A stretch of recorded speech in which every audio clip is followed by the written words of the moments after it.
Hello, magandang gabi sa inyo lahat. So, shoutout tayo doon sa video natin kagabi. Umpisahan natin yung sa may batang may special na abilidad.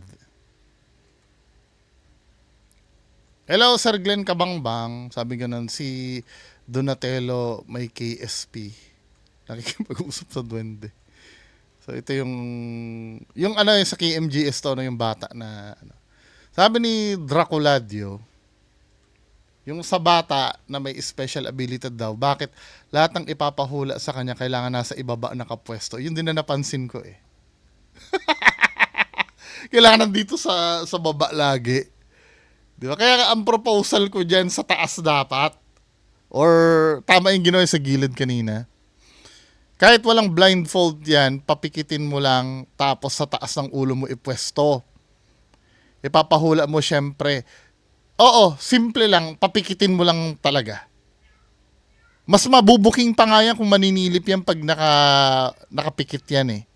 Hindi na nga kailangan ng blindfold. Pikit lang ang kailangan. Tapos sa taas ng ulo mo ipwesto, ipahula mo. Siyempre dapat yung hawak mong mga ipapahula, nakakover.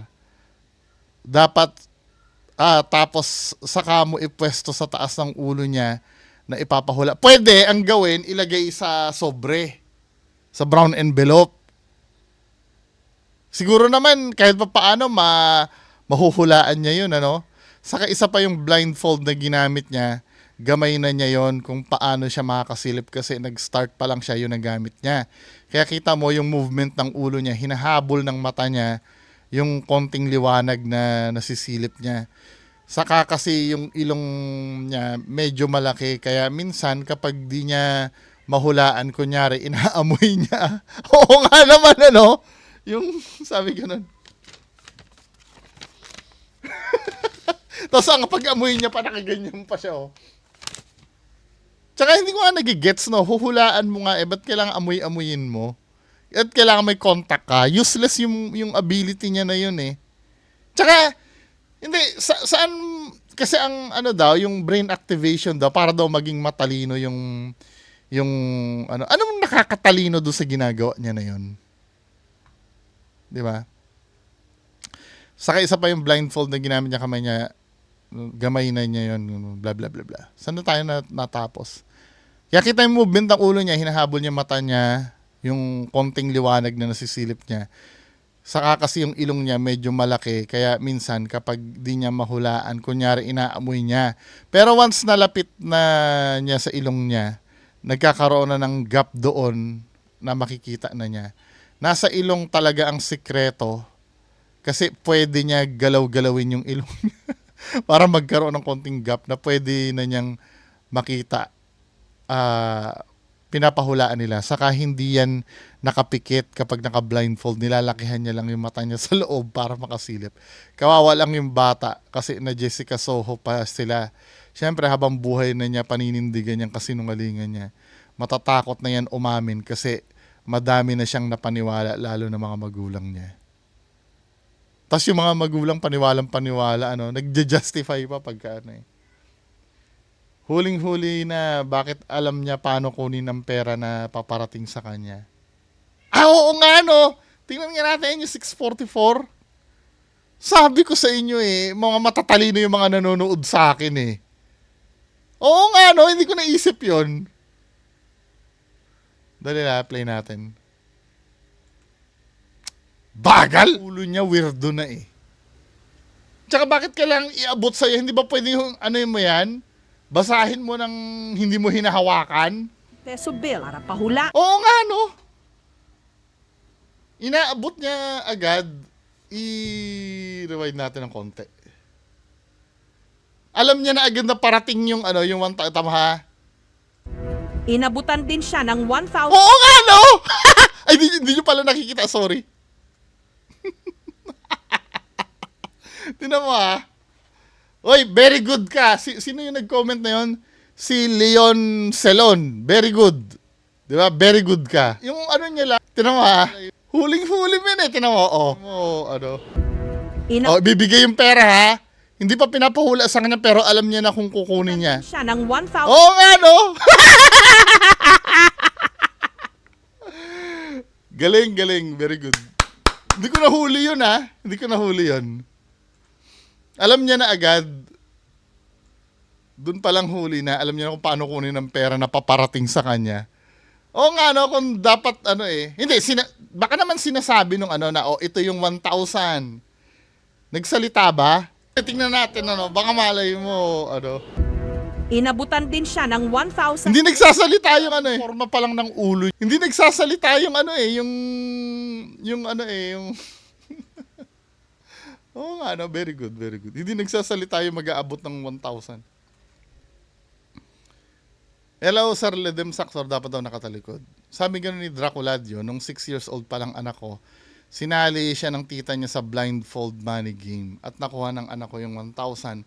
Ganyan yung technique na ginagawa ng anak ko, ha. So, pwede ko pala enroll ang anak ko dyan kasi kuhang-kuha din ng yung technique ng bata. Nung bata na yan. Hello, sino to? Anong name nito? Yung user Boy Pihit. Ano ba ang name ni sir?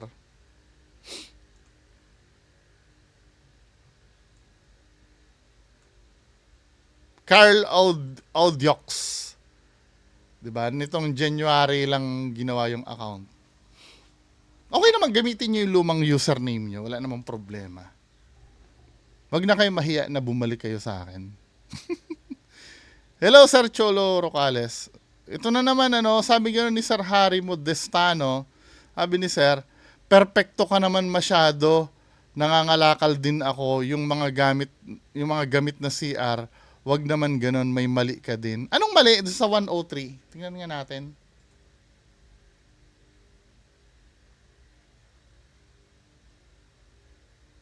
Ano yung sinabi sa 103? Doletry, no? Pero yung biglang sumungaw dyan, yung rebulto. Yung regarding sa rebulto, talaga naman peke ito eh. Ano ba? Dito. Naging usap-usapan sa social media ang video.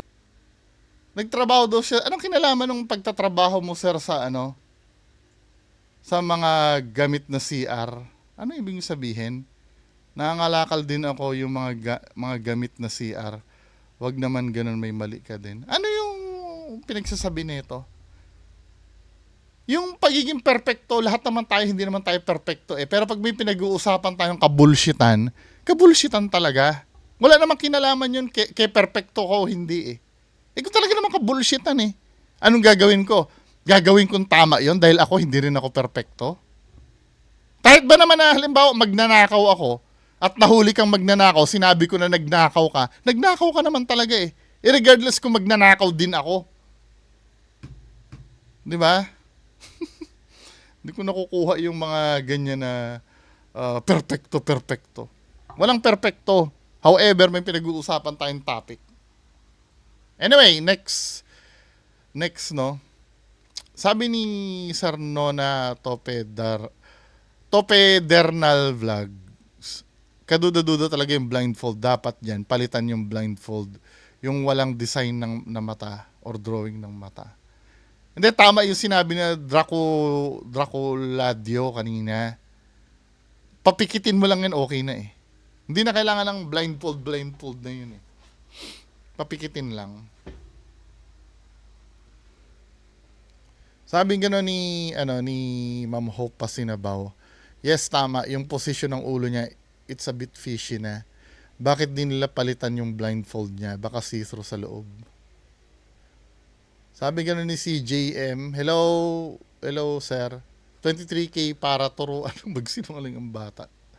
Sabi gano'n ni Joel Lopez, ni Sir Joel Lopez, hello sir, ganyan din ako nung kabataan ko pa. Sabi ni Sir Mayuri, pwede niya yan magamit pag dumukot siya at nilagyan ng piring. Sabi ni Sir GC719, dapat kung totoo yan, mga bulag sana turuan. Correct! Di ba? Mga bulag sana turuan nila ng ganyan at nang meron namang gamit kagaya ng sinasabi ni Bungo. Ano mang benefits sa kanila niyan, di ba? Sa bulag pwede kasi hindi na sila mahirapan mag-identify ng objects. Pwede! Di ba? Sa bulag nila, at least hindi mo na kailangan i-blindfold yon. Hindi, siguro sa training kasi, sir, kailangan makita mo muna yung i-identify mo eh. Pero kung magagawa sa ano yun, di ba? Maganda nga sa bulag, no? Sabi nga ni Sir GC719, lahat yan, kinabisan niya na. Sabi nga ni Sir Edgar Palmera, dami mong reklamo sa buhay, boss, mind your own business. Nasa public kasi yan. Di ba? Diyos ko naman. Ito yung ano eh, ito yung supporter ni Boss Rino. Di ba? Sabi gano'n, nagmamarunong ka pa kesa sa mga tao. Doon ka magreklamo sa barangay. Ikaw nga, nagre-reklamo sa akin eh. Magkita tayo sa barangay. Sabi ni Ma'am or Sir Cookie, turuan ng brain activation. X, turuan magkaroon ng maladaptive daydreaming at grandiose delusions. Check. Ang simptomas niyan ay paniwalain o sakyan ng ang mga supernatural na pangyayari. Kahit alam mo na hindi totoo. Pwede ding narcissistic personality disorder. Hello, Sir Happy Gray Snake. Ma'am, Sir Stephen House. Matanglawin, magiging batikang bosero yan pagdating. Hello, Sir Momong. Bistado na nga na inaaninag yung bawat object na pinapahula sa kanya. Then pwede ring may see-through yung blindfold niya na ginagawan sa mga feeling ko hindi naman see-through dahil pinasubok sa iba eh. The way lang siya, yung ganyan lang siya Hello, Sir GC719. Na shoutout ko na. Ma'am May Malagay niya. Ma'am Mori. Sabi gano'n ni Ma'am Mori, kawawang bata. Bata pa lang sinungaling na ginagawa ng fraud. Yung magulang nagpa-scam naman sa nagtuturo sa anak nila, 23K pa. At saka wala namang ganyang style dito sa Japan na tinuturo sa mga bata para tumalino. Sabi nga daw sa Japan daw galing, ma'am eh. Yung tinuturo dito sa mga bata ay yung like math. Pinapakabisado lahat ng numbers at sagot ng mga numbers. Total para alam agad ang sagot kahit bali-balik ta rin pa. Tinuruan ako ng asawa kong Japanese at natatawa na lang siya sa akin kasi nagbibilang pa daw ako sa daliri ko at paa. Pero effective yung ganito yung magmumultiply ka ng ginagamit mong ganyan. Alam niyo yung technique na yon. Next. Hello, Ma'am Linsudo, sa pagitan ng ilong pwedeng makasil. Pwede nga daw. Ganyan tawa ko daw pang asar, sabi ni Ma'am Linsudo. Sabi ni Mix Sanity Official, pahulaan nila yung dapat dalang totally stranger sa kanila. Baka may markings yung card na pinapahulaan nila. Pwede rin dahil hinahawakan niya eh. Hello, Super Kahel. Inaaning mo ang mga bata, nakascam ka pa ng 23K. Sabi ni Ma'am Kopi ko, panay galaw niya yung ilong niya para umurong yung blindfold. Ginaganon. Diyos mio, kalokohan naman yan. Ano ba namang doktor yan? Nagmimiss ka siya sa ibang pinapahulaan.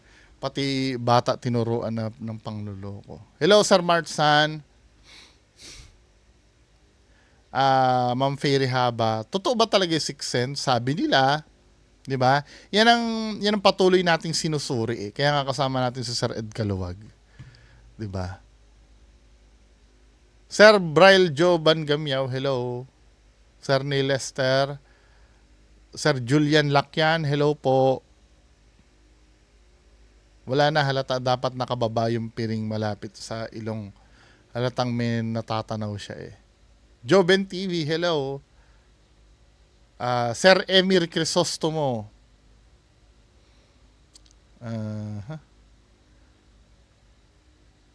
Sabing gano'n ni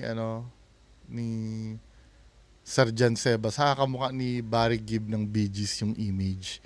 Kakantayan ng tragedy. Sabi kong gano'n, sino po yon? Hindi ko pa naabutan yung sinasabi nyo.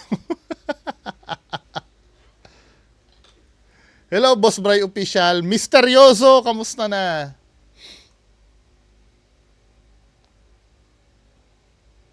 Highway to Hell tayo, yung comment nyo. Sabi ni Pinoy Soldier TV, hindi ako nag-yosi, hindi rin ako. Hindi ba? Akala ko ikaw yon. Sabi gano'n ni Sir Neil Lester, idol daw. Hello, good evening. Ma'am May Malagay niya, Sir Braille Joban Gamyaw, Erlin daw Balatukan, Ma'am Kopi ko, Boy Kape Vlog, sabing gano'n, drive safely pa rin tayo sa pagmumotor. Slow na pero, ano ako niyan? Nung nadisgrasya ako, dati bago ako madisgrasya, yan, 70, 80. Diba? Ngayon, 45, 50, feeling ko lumilipad na ako eh.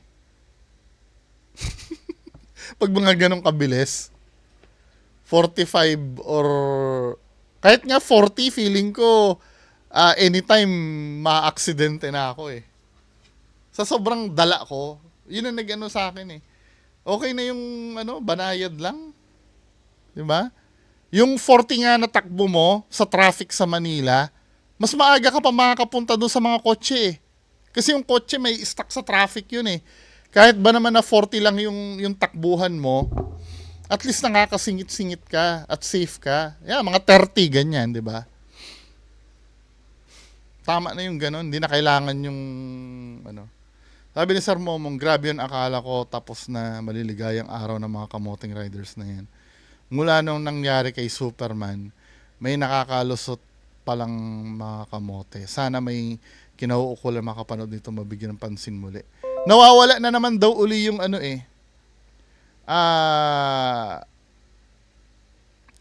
nawawala na naman yung tawag dito. Nawawala na naman yung tawag dyan. Naghahang yung utak ko dahil nakita ko yung message sa akin ni Sir Ray Sibayan. Hindi, ano sinasabi ko? Hindi, nawawala na naman yung mga outpost daw dyan sa pulis. Sa Marilake. Parang bumabalik na naman sa dati dahil tapos na yung Hello, Sir Emir Crisostomo. Baka yung usok galing sa takbo ng kapre ni Ma'am Ana de la Cruz. Sabi gano'n ni Sir Nick Fuentes, tinatakda ang oras natin lahat para kunin. Totoo yun, sir. Pero kung tanga ka sa kalsada at pasaway, pwede kang mawala na wala din sa takdang oras. Sabi ni Sir Nick Fuentes. Hello, Ma'am Maricel Mendoza at Sir Ranmes Channel. Magandang gabi sa inyo lahat. Proceed tayo sa alas 10 nating content mamaya. Yun lang po. Magandang gabi sa inyo lahat.